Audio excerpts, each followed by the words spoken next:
श्री तुलसीदास जी ने संस्कृत जानते हुए भी श्री रामचरितमानस की रचना संस्कृत में नहीं की, जिसके कारण उन्हें उस समय बहुत सी कठिनाइयों का सामना करना पड़ा। उन्हें कुछ संस्कृत पंडितों और विद्वानों द्वारा किए गए कड़े विरोध से भी गुजरना पड़ा, पर आखिरकार श्री तुलसीदास जी उन सारी परिस्थितियों में सभी परीक्षाओं को हंसते हंसते श्री राम जी का नाम लेते हुए पार कर गए। आइए सुनते हैं इस प्रसंग का अद्भुत वर्णन। जय श्री राम। श्री तुलसीदास जी कहते हैं, स्वांत सुखाय तुलसी रघुनाथ गाथा, भाषा निबंध मति मंजुल मात नोती। भाषा बद्ध। अच्छा, भाषा में क्यों?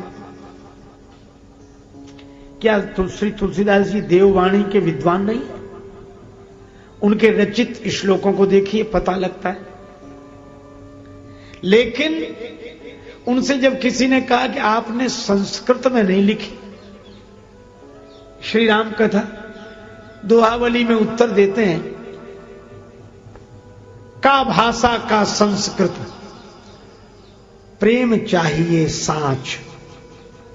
का भाषा का संस्कृत, प्रेम चाहिए साँच। और काम जो आवे कामरी, तो काले करे कमाच।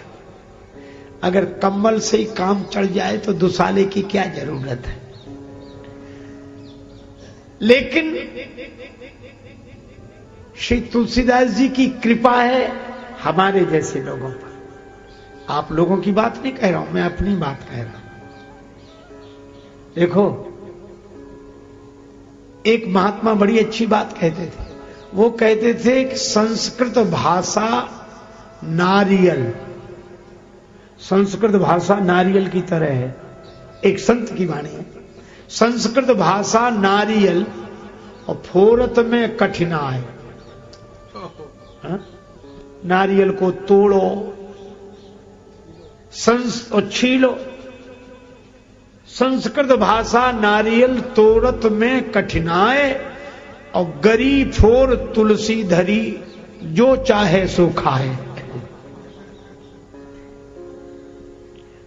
कितनी कृपा, बना बनाया रस है। इसीलिए एक बात सुनी गई थी, किसी महापुरुष के द्वारा कही गई थी कि श्री रामचरितमानस और श्रीमद् भगवद गीता, उपनिषद, वेद, पुराण, शास्त्र, इनमें क्या अंतर है?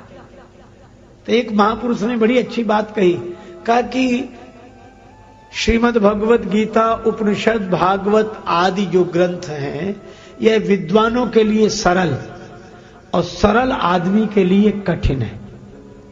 विद्वानों के लिए सरल, पढ़े लिखे के लिए सरल, और बिना पढ़े लिखे के लिए कठिन।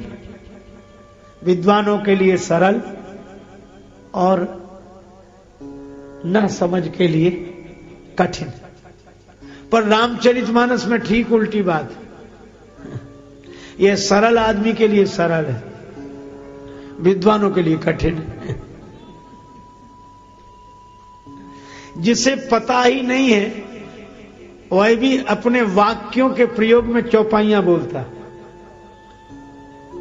अरे भैया, हम सब जानते हैं तुम्हारा प्रेम, स्वार्थ लाग करें सब प्रीति। अब उस बेचारे को पता ही नहीं है कि कहां लिखा है, किसने लिखा है। चाहे जिस किसान के मुख पर एक बात रहती है, का बरसा जब कृषि सुखाने, और जिन विचारों को कुछ नहीं मिल पाता वो बोलते रहते हैं, को नृप हो हमें कहा नहीं।